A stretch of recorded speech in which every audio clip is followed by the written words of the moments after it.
Here's Mountain Dew Zero. That's frightening. An estimated 150 million people are expected to watch Super Bowl 54 this weekend.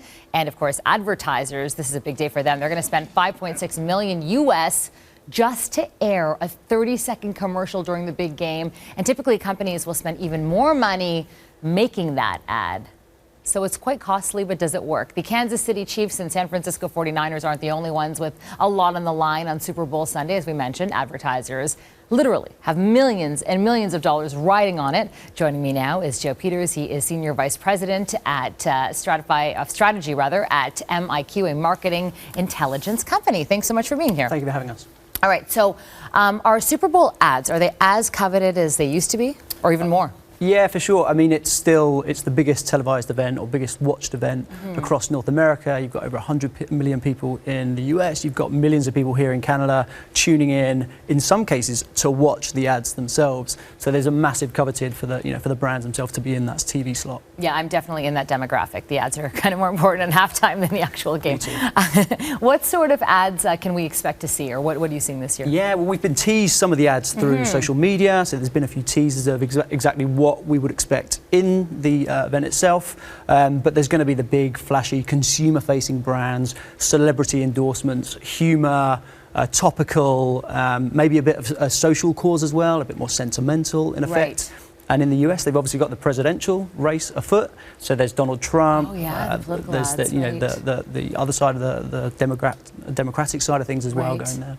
Are there any ads that you're particularly excited to see? Yeah, I've been taking in some of the ads. There's a great ad with MC Hammer, flashing back to 1989, and it's Cheetos in this case, suggesting that they were the inspiration for the great hit "You Can't Touch This." Right.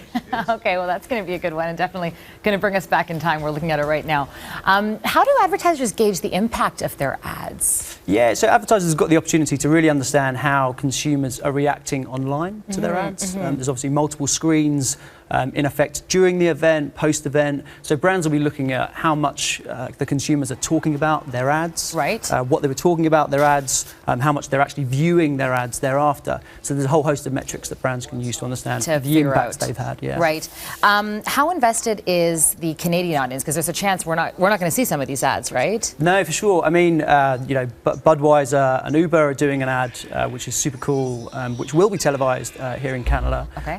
It's a bit of another hark back to 1989, where it's the 1999, sorry, the Budweiser "What's Up" ad, which is super cool to see. Yeah. But Uber also in with a bit of social cause, suggesting that don't be stupid, don't drink and drive, take an Uber. Okay, all right. So for some of the Canadian ads, I mean, we won't see them, but we could probably see them online. Absolutely. I want to ask you about an ad that's changed, because after Kobe Bryant's death, there was one company that has actually had to change their ad. I understand it.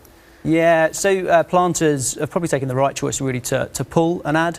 It was Mr. Peanut, self-sacrificial death of Mr. Peanut in the ad. I think in the light of recent events, it's fair for that to be withdrawn. They don't really want their brand in the conversation of whether that was an appropriate ad, based on recent events.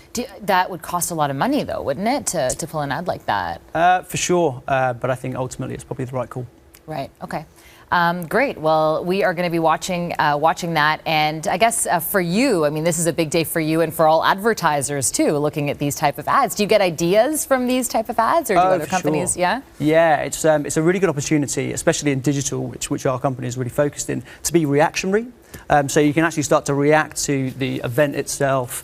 What's happening during the event, and actually afterwards, to really tailor ads to be very specific about what actually happened. So it's a huge opportunity for brands to take advantage of that. Great. Joe Peters with MiQ. Thank you so much. Thanks for having us.